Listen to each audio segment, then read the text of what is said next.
There's no urgency. We define crises as any serious incident that does not take place in the Black or Brown community. And when you look at the faces of those who are homeless or living in shelters, they're Black, Brown, and children of Black, Brown, and immigrant communities. So there's no urgency and there's no incentive. Everyone is eating off of the dysfunctionality of the homeless process. How do we spend $3 billion a year and we can't put people in permanent housing because there are a bunch of folks who are just making straight up money off it?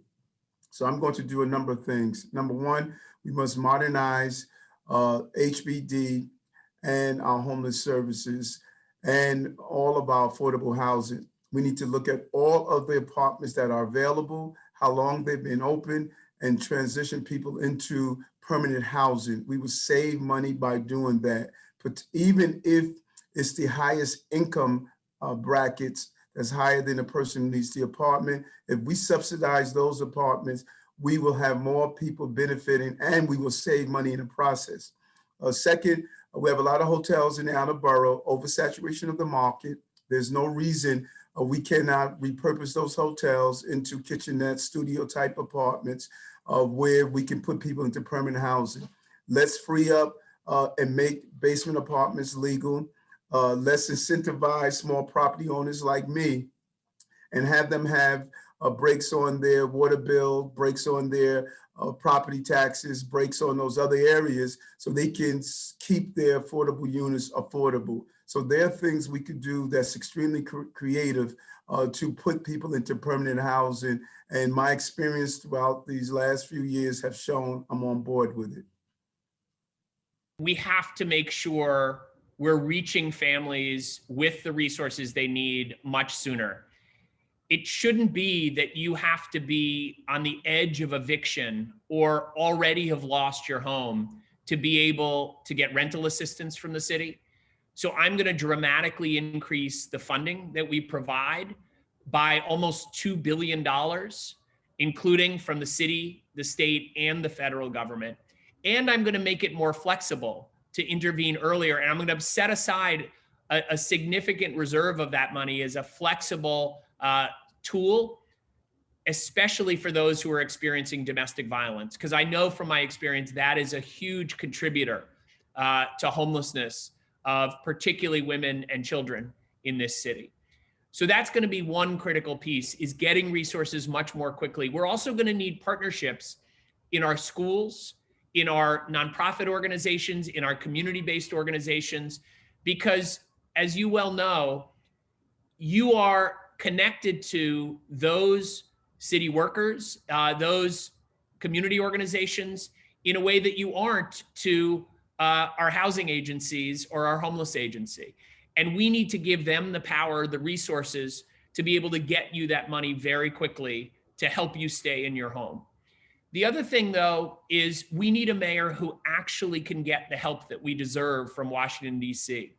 I'm sure you know that only 1 out of 4 New Yorkers who's eligible for Section 8 or other housing assistance actually gets it.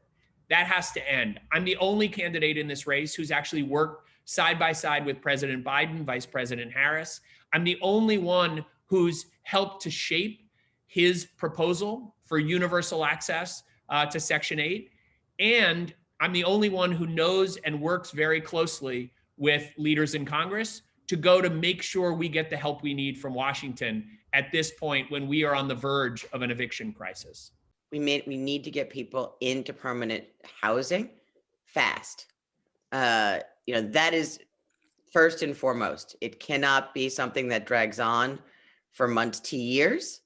And so that means that we need to make sure that the voucher matches the market, that you can actually rent an apartment in the city of New York for that.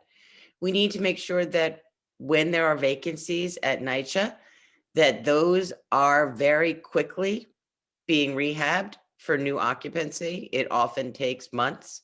The third piece is we need to build more affordable housing so that there are options.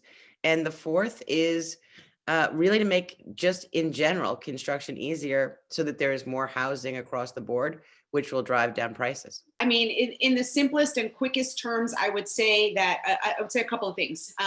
Ronald Reagan was infamous for having said homelessness is a choice. And I think he was right about it being a choice, but he was wrong about the fact that, about whose choice it was. I don't think it's the choice of anybody who's homeless to experience homelessness. I think it's the choice of our leadership. And so, my first sort of strategy in this is to actually provide guaranteed housing for all. We have to actually move away from this shelter system that is actually pretty expensive. The city spends about $3 billion a year on the shelter system, and actually move toward the idea of housing as a human right, and understand and recognize that being able to have permanent affordable housing is inextricably linked to dignity. It's also connected to an ability to, hold down a stable job and to have our children go to school on a consistent basis, and all of these things that we need in order to thrive, right? So one of the first things I would do actually is to integrate all of our homeless systems with our housing systems under one deputy mayor.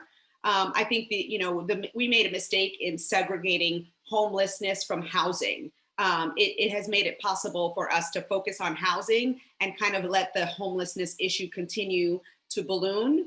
And what I believe is that, that approach has been penny wise and pound foolish. We don't invest in providing home housing, permanent affordable housing on the front end for people, which means we end up spending a lot more money on the back end in healthcare, in policing, in the criminal justice system, because we know that housing, that the homeless are criminalized as well. And so, I believe that the way to address these issues is really to invest in the front end, make that big investment in ensuring that everybody has access to housing, and then supporting our families in becoming stabilized and accessing the services that they need. I will stop there. The city's approach is not what I think is a successful approach at all. We ought to be very tired of the city's approach. What is now taking place is inconsistencies. We have a large number of homeless. We have homeless men that are somewhere in the 12 to 15,000. We have homeless women in the 5,000 range, and we have homeless families in the 25 to 30,000 range.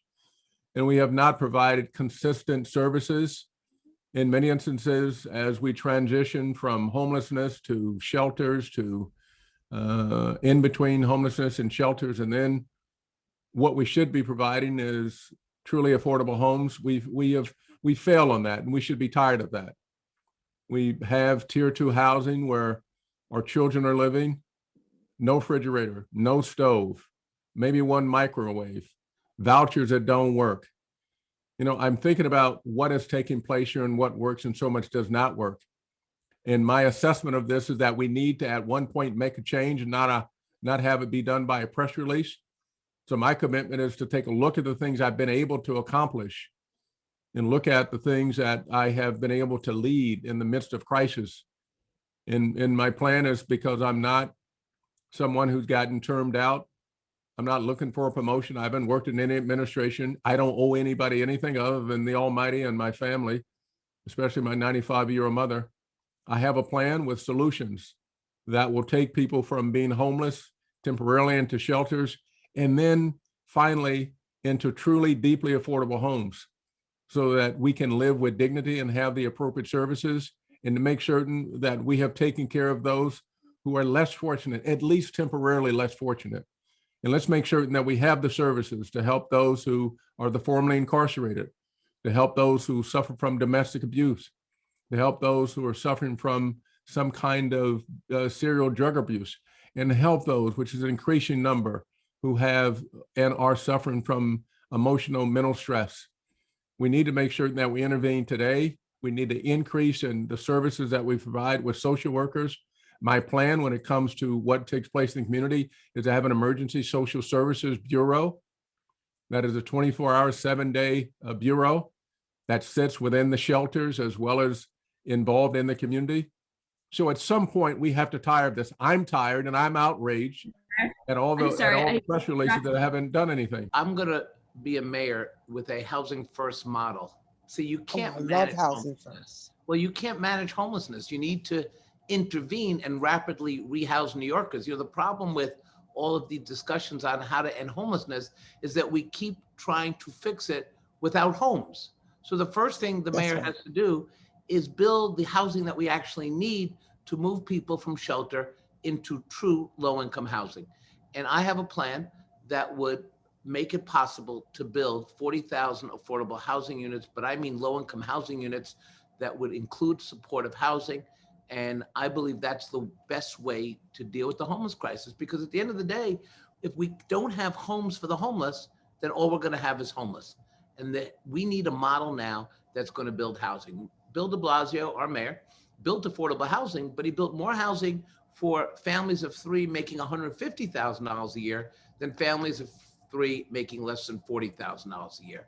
And I will put every agency to work to reduce homelessness, but most importantly, intervene before it starts, because part of what we've got to do is build a long-term strategy that does speak to the centerpiece of affordability and low-income housing, but there's so much more that has to be done in terms of drop-in centers, safe haven beds, stabilization beds, all the things that we know of, but there doesn't seem to be enough because we haven't scaled to what the crisis is.